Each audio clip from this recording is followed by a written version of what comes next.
Hi, this is the first lesson in electricity.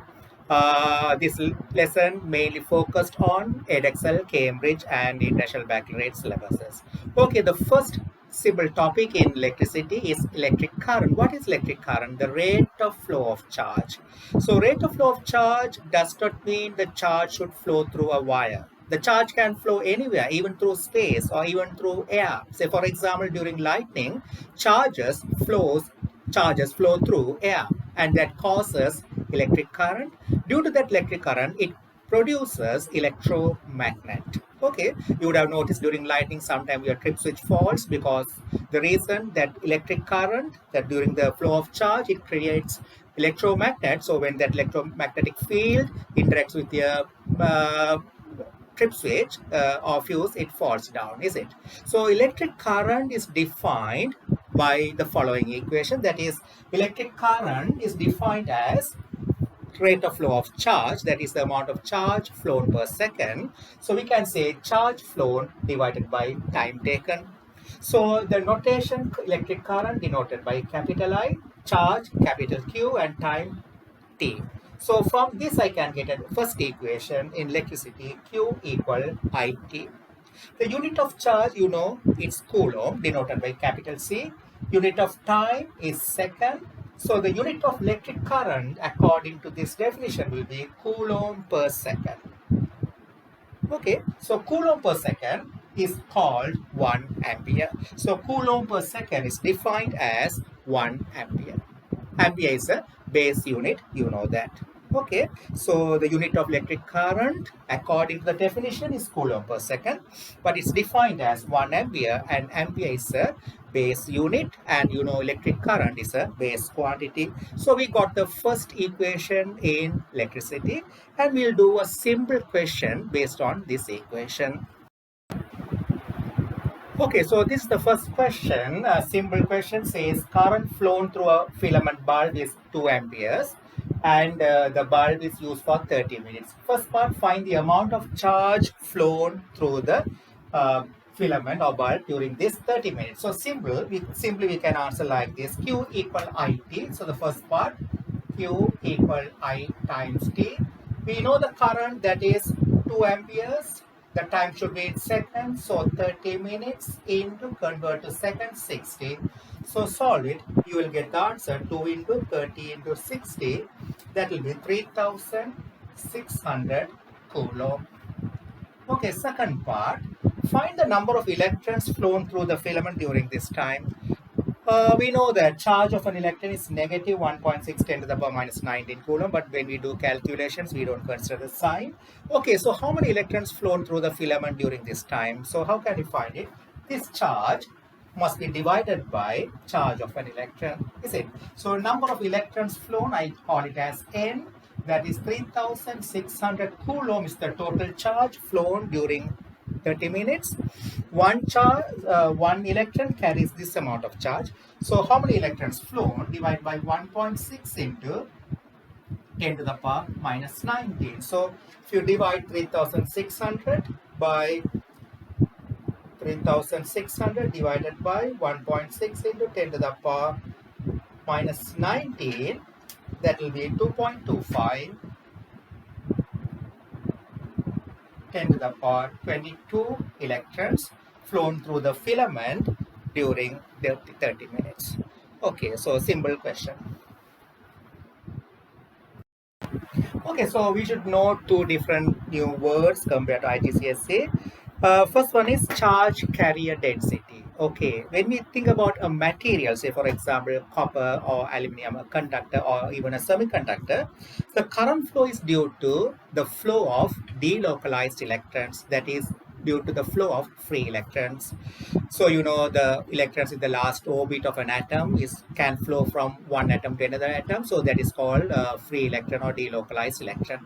So the number of free electrons or number of delocalized electrons per unit volume of the material is defined as charge carrier density. Okay, so charge carrier density means the number of delocalized electrons or free electrons per unit volume. That unit volume must be considered in meter cube. So number of free electrons per meter cube is defined as charge carrier density, and it's normally denoted by symbol N.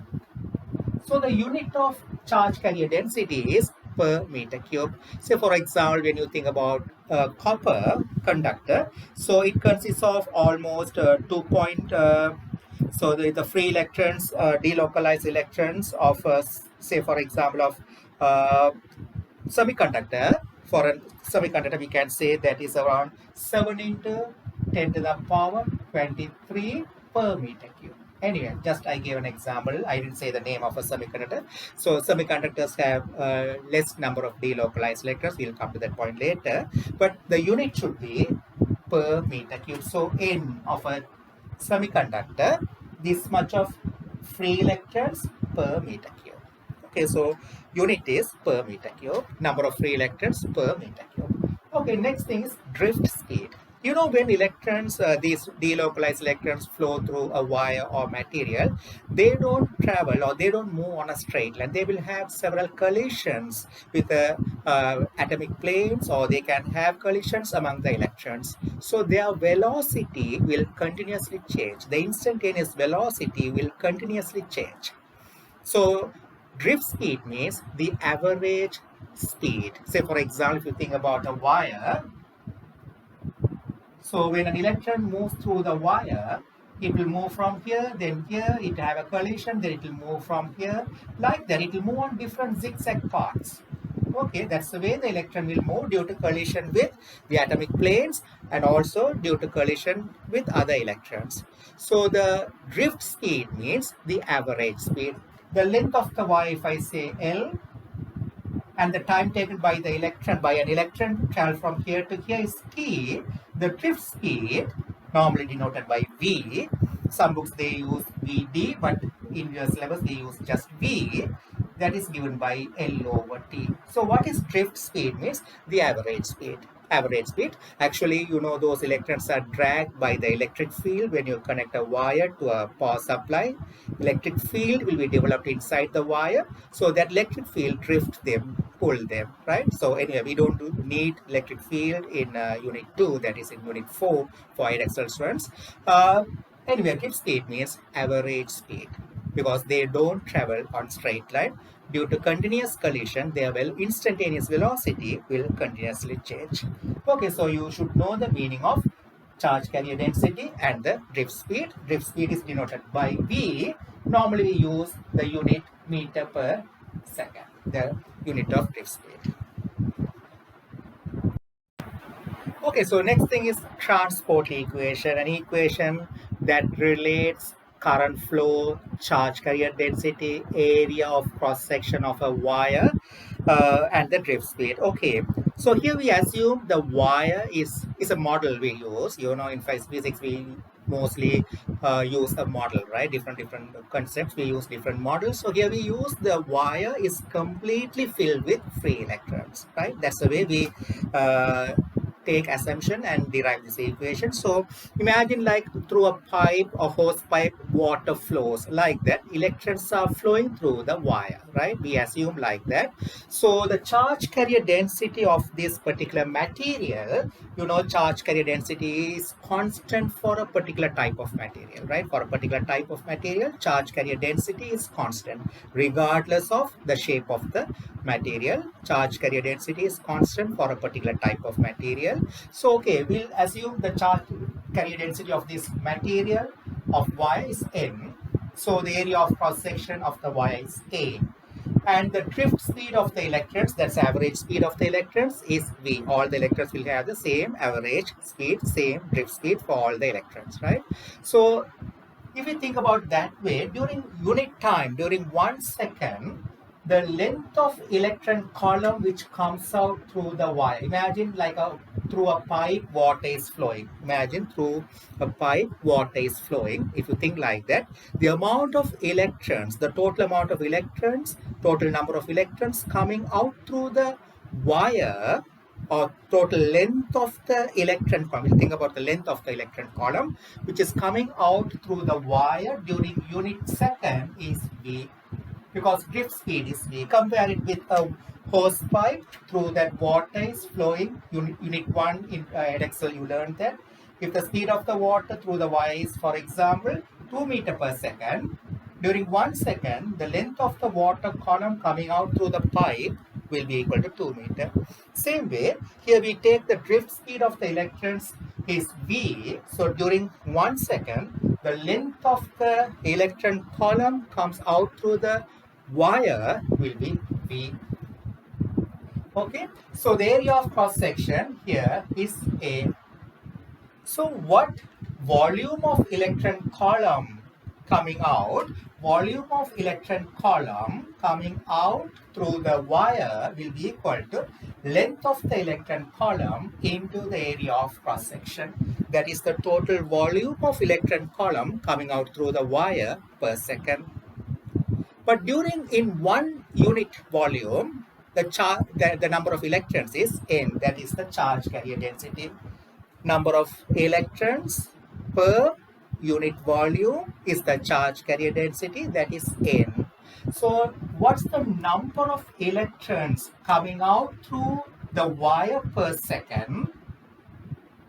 Number of electrons passing through the wire during 1 second equal to volume of the electrons column coming out through the wire into number of electrons per unit volume, that is the charge carrier density.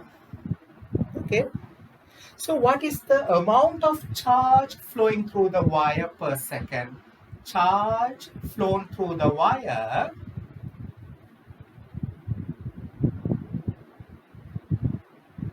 per second during unit second. This is the number of electrons flowing through the wire during unit time. So multiply this by charge of an electron. So that is VAN into charge of an electron, E. So charge flown through the wire during unit time during 1 second is the current flow. So this is the current flow. So current is given by VANE. Normally we write NAEV. So this is the second equation related to electricity. Okay, I'll quickly tell again. We assume the wire is completely filled with free electrons and the drift speed is V. The charge carrier density of the material of the wire is M. So during unit time, the electron column comes out through the wire during unit time will be the length of the electron column coming out through the wire will be V, compared with the water flowing through a pipe. So volume of the electron column coming out through the wire per second, or volume of electron column flown through the wire during unit 1 second is V into area of cross section. Then I can say number of electrons flown through the wire during unit time is equal to V into A, that's the volume flown, into number of electrons per unit volume is N, that is the charge carrier density. So if you multiply by that, you will get the number of electrons flown through the wire during unit time. So the amount of charge flown through the wire during unit time is multiply this by charge of an electron, which is E. But we know that charge flown through the wire per unit time is called current flow. So current is equal to VANE, that is NAEV. So far we learned in electricity 2 equations. The first equation, Q equal IT. The second equation, I equal NAEV. So here when we are using this equation, N must be in per meter cube, area must be in meters, charge of an electron must be in coulomb, and the drift speed must be in meter per second. Then you will get current in ampere. Okay, so that's the way the units must be used. Okay, so we'll do a few questions based on these 2 equations. I uploaded the worksheet with short notes. You can download it from the description part of the video. Okay, I uploaded the basic short notes and these questions, so you can download it from the description of this video. Okay, we'll do those questions now. Okay, the first question, sorry, actually this is the second question compared to the first one I already did based on Q equal IT. So this question, actually the questions are uploaded in the Google Drive. You can download it from the description of this video, right? So I'm not writing the question. I just read the questions. Questions are there. You can download them from the description of this video, right? Okay. So this question says it's a semiconductor strip. The width of the strip is 6 millimeter and the thickness is 0.5 millimeter, and it's made of a semiconductor, and the charge carrier density of the material of this semiconductor is 7 into 10 to the power 23 per meter cube. So there's a current flow through this strip that is 8 milliampere. The question is, first part, find the drift speed of the electrons, of these electrons. So simple question. So first part I can use I equal NA So current is given 8 milliampere. So 8 into 10 to the power minus 3 equal. Charge carrier density is 7 into 10 to the power 23. Area of cross section, this is the area. So here area of cross section means that area which is perpendicular to the direction of current flow. So the current is flowing through this way, so it's going to come out through this way. So this is the area, not the whole area, the area which is perpendicular to the direction of current flow. So current is flowing this way, so this is the area that is right angle or perpendicular to the direction of current flow. So the area must be 6 millimeter into 0.5 millimeter. So we should convert to meters. So that will be 6 into 10 to the power minus 3 into 0.5 into 10 to the power minus 3 times charge of an electron 1.6 10 to the power minus 19 into V. Find the V. Lot of numbers are there, but carefully solve it. You will get 0.023 meter per second. So you can see the drift speed are very small. Drift speed is very small, right? So 0.023 meter per second. That's the answer for the first part. Okay, second part, I'll read the question. An approximate value for the drift speed in copper wire of the same dimension. So that means you have another wire, another strip of wire that's made of copper, right? So copper will have different charge carrier density compared to semiconductor. Same dimension, same width, same thickness, everything same dimension, but made of copper, right? An approximate value for the drift speed in copper wire of the same dimensions and carrying the same current, so that also carrying 8 milliampere, would be about 10 to the power minus 6 meter per second. So for that strip of wire, the drift speed is 10 to the power minus 6 meter per second is given there, the question, right? Find the charge carrier density of the copper. Find the charge carrier density of the copper. So we need to find the charge carrier density. So in second part, what are the given quantities? They are saying same dimension, same current. Charge carrier density is the question for the second part, right? And the drift speed is given 10 to the power minus 6. So use the equation again for the copper strip. I equal Na EV. Same current, so 8 into 10 to the power minus 3. N I need to find.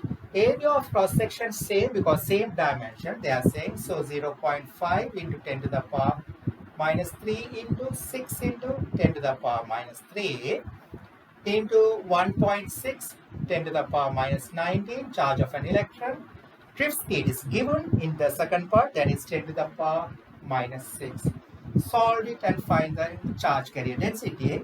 You will get 1.66 10 to the power 28 per meter cube. You know copper is a conductor, so charge carrier density is more than semiconductor, which is 10 to the power 23. This is 10 to the power 28.